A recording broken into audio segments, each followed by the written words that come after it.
All right, good evening, everyone, and welcome to the November 2023 Government Affairs Update from the Alaska Airmen's Association. My name's Adam White, and got a lot of things to talk about tonight. And I know I try to keep these to about 20 minutes, so I'm going to do my best to honor that. There are a lot of things to talk about, though. We are still working on the the technical side of how to do these updates. Just a quick little look behind the scenes. We're trying to figure out a way to do this live on YouTube and on Facebook at the same time. And we'll see what we can do about integrating Instagram at that same time as well. Still working on some of the details. There's a couple different platforms we can do that with, and we just got to figure that out. So anyway, let's go ahead and get started because I don't want to leave anything out. So, all right, the FAA has a new administrator.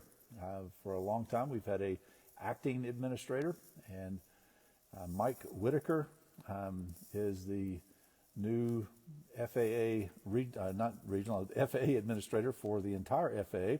And I'm just checking my notes here to make sure I get all these things correct. He was the deputy administrator from 2013 to 2016.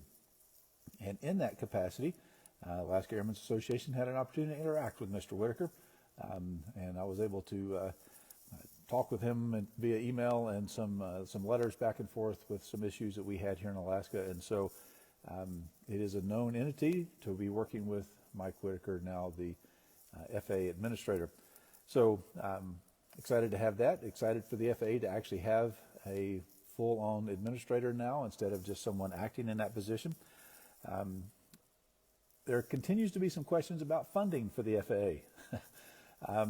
We've all heard of the continuing resolutions that are continuing, to keep using that word, in Washington, D.C., and the FAA has been funded until January 19th. The problem is the FAA is not authorized to exist past December 31st. So we are still in the process of FAA reauthorization and still in the process of fully funding the FAA. Now, there's some things that we've talked about this before. What happens if the government shuts down? What happens if the FAA doesn't get reauthorized? All that kind of stuff. I can tell you what's happening right now because the FAA is continuing to operate on last year's budget. Last year's budget numbers, let me clarify that. So they've been reissued their funding, but at last year's levels. This has tied up a lot of FAA funding. The Airport Improvement Program, those funds are kind of being held close by the FAA because they're not really sure what that's going to look like for the fiscal year of 2024 because they haven't seen their budget yet. And so if this drags on and if this delays, there's a possibility that Alaska may be impacted with next year's construction season when it comes to AIP funding, Airport Improvement Program funding. I was talking with DOT yesterday at the Governor's Aviation Advisory Board meeting, and there are still a lot of projects that are funded because they came from the infrastructure bill. So there is a lot of projects that will continue to happen regardless, but some things may not happen because of that funding stream. Speaking of the FAA and things that we've mentioned in the past, several folks here in Alaska and actually across the globe, because they had moved from Alaska, had to do some retest of their instrument check rod. I'm not going to go into all the details about that, but about a year ago, there were over 100 people that were notified by the FAA that they needed to retest because of some problems with their first go-around, not necessarily with their performance, but with the way the examiner conducted the check rod. Happy to say that the FAA has finally completed that process, and the numbers that I have from the FAA, I'm still waiting on some further breakdown, but it appears that only 2 people surrendered their certificate because they said they haven't flown IFR and they don't intend to fly IFR, and so they don't need their instrument ticket. So they surrendered that ticket, which is unfortunate. They put all that work in to get it, and so they have surrendered it. Everybody else was either has completed that check rod, that retest, that 709 rod is what it's called, or they were exempt after further investigation because of adding another rating beyond that, certain qualifications for that, whether or not they have a job at a 121 carrier where they're continually doing these things and have demonstrated performance in those areas. So we can close the book on that. Still working to figure out a way to help the FAA better handle those kinds of situations. They are very rigid and structured with how they have to handle these situations, but to the FAA Alaskan region, in their credit, they did the best that they could within the constraints that they had to stay in. You may remember that the Alaska Airmen's Association funded some simulator time at UAA in Anchorage, and a lot of those folks did take advantage of that, and we were glad to help participate in getting them prepared for that retest. So we can finally close the book on that. Some other things that have happened since we last visited. The EPA has released their endangerment finding for 100 low lead. No surprise. I told you it was coming. We all knew it was coming. It came. There's actually no surprises in what the document says. We know that lead is a health hazard. We know that lead is not the best for the environment if it's not handled properly. So it's official now. The FAA has released that.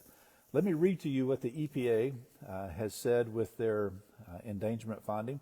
In a press release that they sent out the day of their release back, actually not too much after we had our conversation last month, that this final endangerment finding does not ban or impose restrictions on the use, sale, distribution, dispensing, and general availability of leaded fuel, nor does it establish any new control measures regarding aircraft lead emissions. Now, a lot of people have seen that endangerment finding as that's it. 100 low lead's gone away, especially folks outside of aviation and folks within the media did not understand what that finding meant. What this means, though, is that the official process for a lot of things has been able to be started. There have been things been going on all the way up for several years now with this process. We've got one fuel that is STC'd. We've got other fuels that are in the pipeline, to be, pun intended, to be able to be used, whether it's through the STC process or if it's through the regular certification process. Now, what the FAA has said is that they will use grant assurances for their funding as the defense against airports that decide to stop selling avgas prematurely. If environmental groups decide to sue because the EPA said it's harmful, so why are you still doing this? We're going to sue you for it. And so the EPA and the FAA are trying to figure out how best to proceed with this, but the FAA has said that we give airports federal funding through grants. Part of the stipulations for those grants is that you have to do certain things. One of those things is that you have to make sure that fuel is available, and if it's not available, that for the reasons that you may not have it available, that you can't just stop because of environmental concerns when it comes to this ruling. So there's a little bit of a stick. I wouldn't call it a very big stick that the FAA has for that, but the FAA says they are committed to a gradual, safe transition to a drop-in fuel for general aviation and piston aircraft. So that's what we've got there. You may have read or heard in the media that the University of North Dakota had been using the Swift fuel from that company, Swift, and they have stopped using that fuel in their flight training fleet, citing valve seat recession. Here's my concern. I do not deny that the valve seats were receding. It was documented. That's why they pulled it out of the circulation there.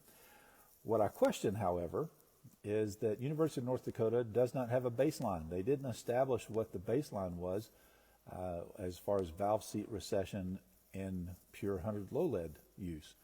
Now, they had an idea of what their normal valve cylinder life looked like, but they were not doing these same measurements prior to making the switch to the fuel.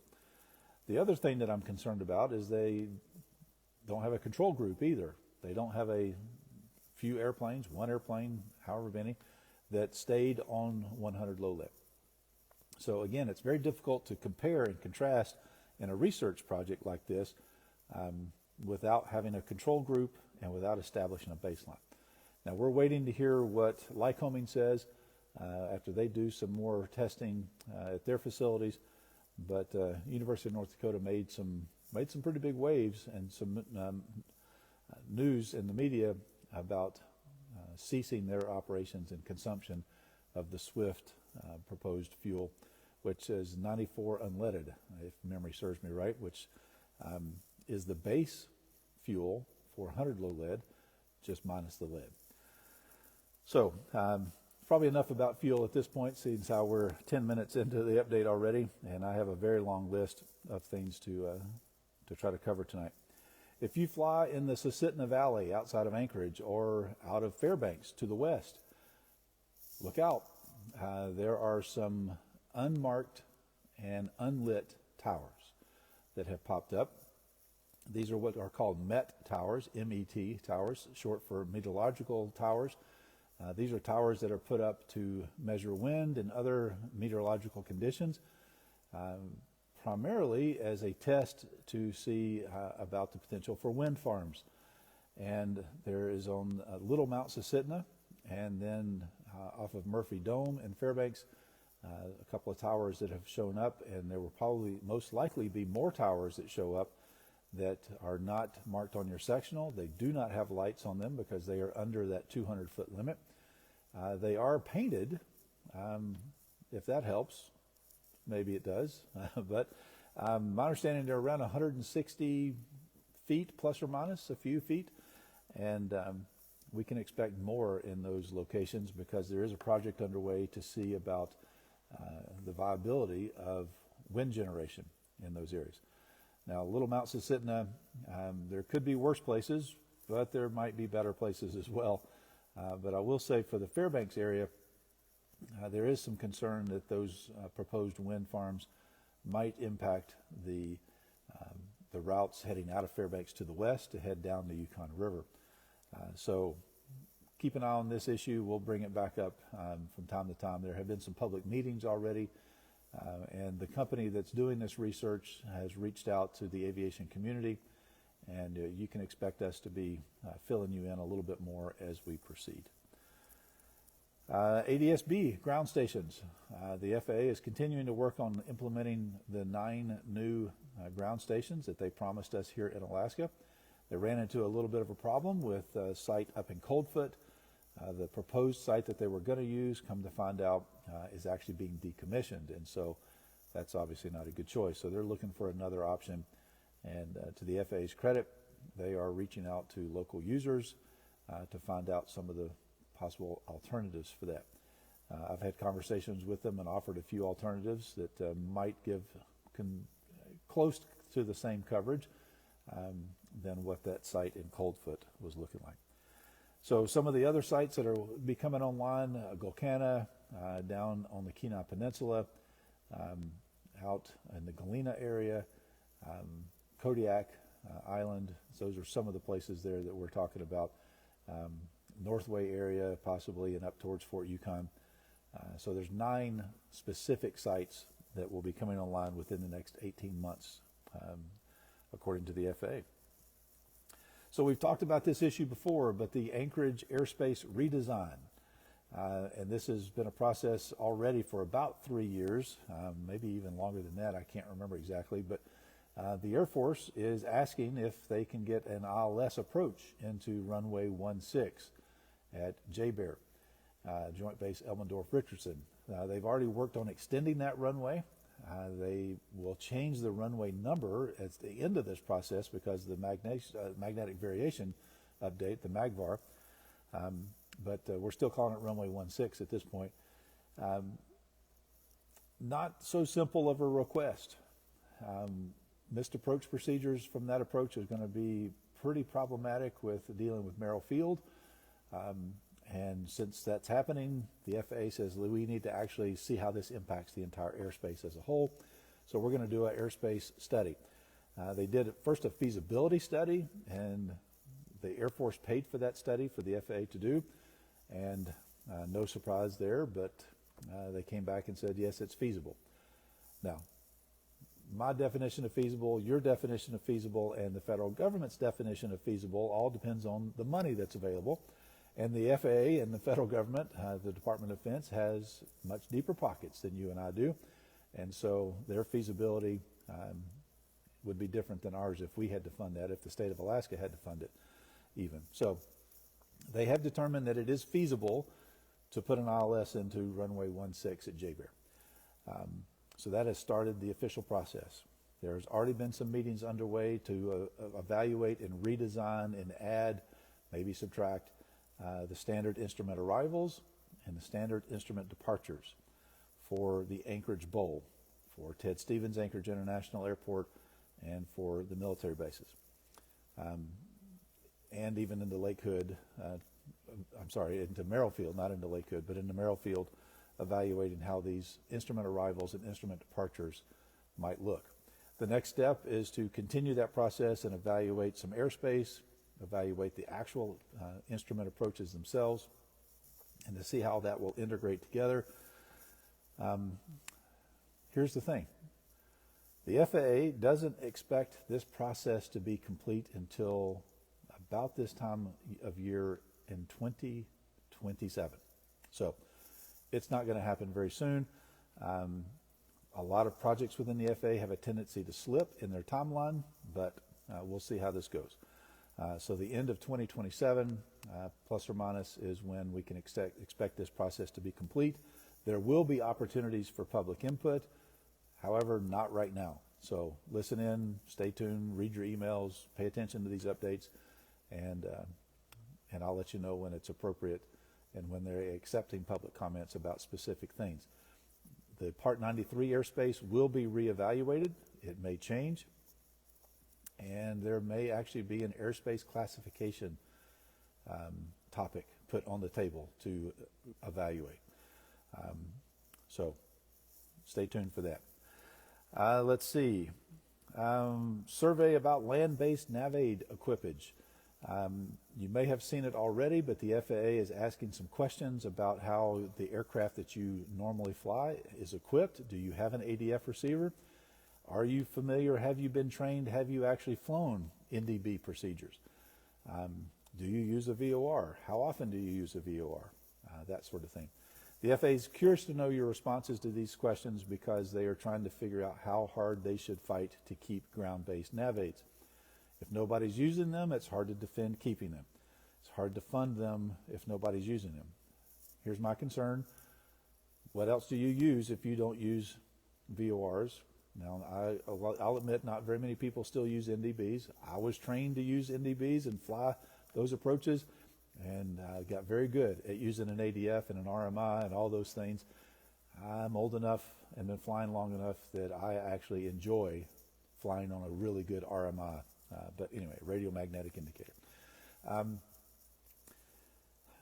We have put all of our navigation eggs into the GPS basket. And we probably should not have done it as quickly and as completely as we have, because GPS is fragile.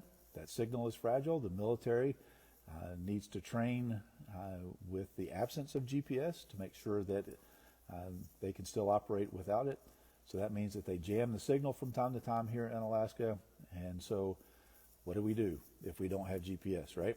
So if you see these questions come across your email, please respond. Please answer them. Please be honest with your responses. Forward that email to as many pilots as you know to help get these answers in. The Alaska Airmen's Association, we're preparing to send out these questions. Once the FAA actually finalizes the format that they are doing this in, right now they're just actual questions instead of a survey type thing. So we're getting some clarification on that. So all that to say, look for some questions to answer about land-based NavAids, your usage of them, and the equipage of the aircraft that you fly. One last thing before we go, because we're up against the timeline. AC 9169 Alpha. If you haven't read AC 9169, I encourage you to do it. There's been a recent revision to that AC. It's about seaplane operations, and this is a good time of year to kind of review seaplane operations, even though a lot of us are going to skis. Never a bad time to learn, right? Winter, things may slow down a little bit for you. They don't necessarily slow down for me. They just change what I'm doing in the winter versus summer.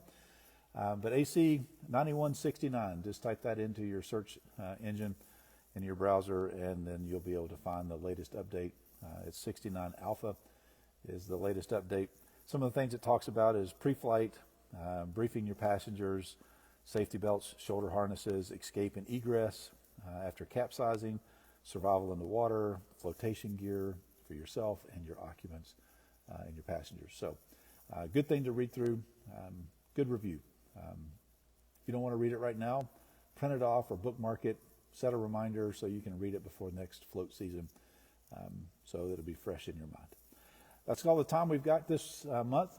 Again, if you have any questions or comments, I didn't see anything pop up in the feed here as we went live, but encourage you to reach out to me and be glad to respond to any questions. You can do that through these social media outlets here. You can also go to alaskaairman.org, our website, and all my contact information is there as well. There's also information about this year's raffle plane. Encourage you to go look at that. If you haven't bought your tickets yet, you can buy your tickets online. The sale and the proceeds of those tickets help fund the organization, help fund a lot of our programs, our youth outreach, scholarships, my position as government affairs, lots of other things in the Airmen's Association is funded through those ticket sales of that raffle plane. So appreciate you buying those tickets. Hopefully you'll win, and we'll talk again next month. So we'll see you next time.